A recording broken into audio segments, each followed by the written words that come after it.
राधे हरे कृष्णा। आज भागवत गीता के अध्याय 1 का 27वां श्लोक जो कि इस प्रकार है।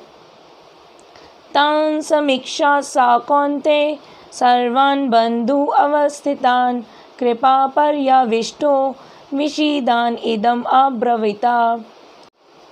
अर्जुन ने जब अपने बंधन बांधुओं को वहाँ देखा यानी युद्ध के मैदान में देखा तो उसका मन करुणा भरी और गहन शोक से भर गया और वह अपने बंधन बांधवों को देखकर पहली बार भ्रात हत्या के भयंकर परिणामों की ओर उनका हृदय गया।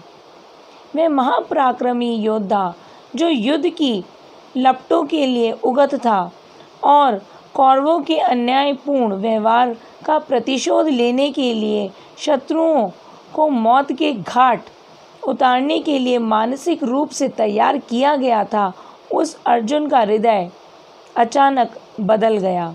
शत्रु पक्ष की ओर से अपने कुरु बंधन बांधुओं को देखकर अर्जुन का हृदय डूब गया।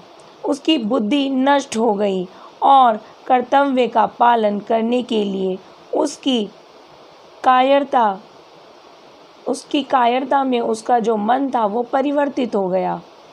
उसके हृदय की दृढ़ता ने कोमलता का स्थान ले लिया। अब ऐसा पहली बार नहीं हो रहा था जब इन सबको अर्जुन विपक्ष में देख रहा था। ऐसा एक बार पहले भी हो चुका था। कब? अज्ञातवास के समय, जब पांडव अज्ञातवास के दौरान राजा विराट के यहाँ शरण लिए हुए थे। उस समय भीम रसोइया बना था, अर्जुन नित्य शिक्षक बना था, द्रौपदी भी दासी बनी थी, नकुल सहदेव गौ सेवा के लिए महल में रखे गए थे। उस समय दुर्योधन ने एक बार राजा विराट के महल पर आक्रमण कर दिया। उस समय राजा विराट महल में उपस्थित भी नहीं थे। उनके पुत्र उत्तर कुमार वहीं पर कुछ स्त्रियों के साथ वार्ताएं कर रहे थे और वो अपने बारे में बहुत बोलते थे, बहुत बोल कर वो खुश होते थे, आनंद लेते थे और अपनी बड़ाई करते रहते थे। इस तरह के थे उत्तर कुमार। तो जब सारी स्त्रियों को ये पता चलता है कि देश पर आक्रमण हो गया है और वो खुश हो जाती हैं, कहती हैं आज तो हम उत्तर कुमार को युद्ध के मैदान में युद्ध करते हुए भी देखेंगे, इनका युद्ध कौशल भी आज हमारे सामने प्रकट हो जाएगा। परंतु उत्तर कुमार मन ही मन सोच रहे थे कि मैं युद्ध में कैसे जाऊंगा, तो वो इनकार करने लगे, मैं युद्ध में न जा पाऊंगा क्योंकि मेरे पास सारथी नहीं है।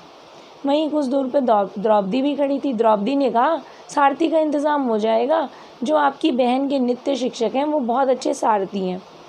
तो लो जी, सारथी का इंतज़ाम हो जाता है और सब मिलकर उत्तर कुमार को युद्ध में जाने के लिए उकसाते हैं।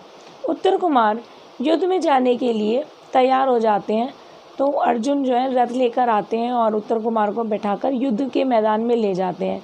जैसे ही युद्ध के मैदान में उत्तर कुमार पहुंचते हैं तो वो कहते हैं इतनी विशाल सेना, इससे मैं युद्ध कैसे कर पाऊंगा।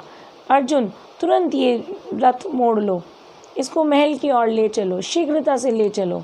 तो अर्जुन रथ को घुमा लेते हैं और थोड़ी दूर जाकर उत्तर कुमार से पूछते हैं आपने ऐसा क्यों किया, युद्ध करना तो उचित है, नहीं तो राज्य से हाथ धोना पड़ेगा।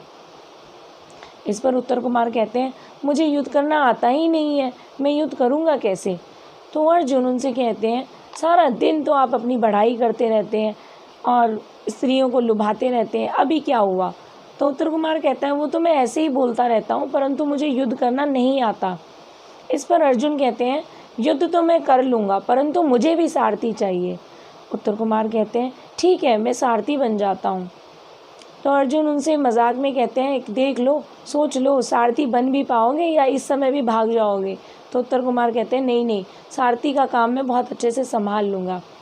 तो अर्जुन उस पेड़ के पास जाते हैं जहाँ उन्होंने अपना गांडीव छुपाया हुआ होता है और गांडीव को लेकर जाते हैं युद्ध के मैदान में और दुर्योधन की सेना को बहुत ही जल्दी वो हरा देते हैं, परास्त कर देते हैं और उस पर विजय प्राप्त करके महल वापस लौटते हैं। तो ऐसा पहली बार नहीं हो रहा था अर्जुन के साथ कि इतनी विशाल सेना दुर्योधन की, और यही सगे संबंधी, इनसे वो एक बार पहले भी युद्ध कर चुके थे। उस समय अर्जुन के मन में कतई भी ये भय नहीं आया कि मैं अपने बांधवों को मारूंगा और उसकी गति क्या होगी, ये भय उनके मन में नहीं आया। तो प्रश्न ये उठता है कि इस बार ऐसा क्या हुआ कि अर्जुन भयभीत हो गए। तो इसका उत्तर यह है कि इस बार श्री कृष्ण वहाँ थे। श्री कृष्ण उनको निमित्त बनाकर ये भगवत गीता सुनाना चाहते थे, और ये भगवत गीता का प्रसाद वो जन जन को, हर प्राणी को देना चाहते थे, हर प्राणी तक पहुंचाना चाहते थे। इसलिए उन्होंने अर्जुन को निमित्त बनाया। इससे यह ज्ञान भी मिलता है कि भगवान जिसको अपना निमित्त बनाकर अपना कार्य करवाना चाहते हैं, उससे वह निमित्त बनाकर वह कार्य करवा लेते हैं। तो अर्जुन की बुद्धि भ्रष्ट नहीं होती यदि श्री कृष्ण नहीं चाहते। कृष्ण चाहते थे, इसलिए अर्जुन की मति मारी जाती है, बुद्धि भ्रष्ट हो जाती है, वे युद्ध से इनकार करने लगते हैं, क्योंकि श्री कृष्ण को गीता सुनानी थी। इसी के साथ राधे राधे, हरे कृष्ण, हरि बोल।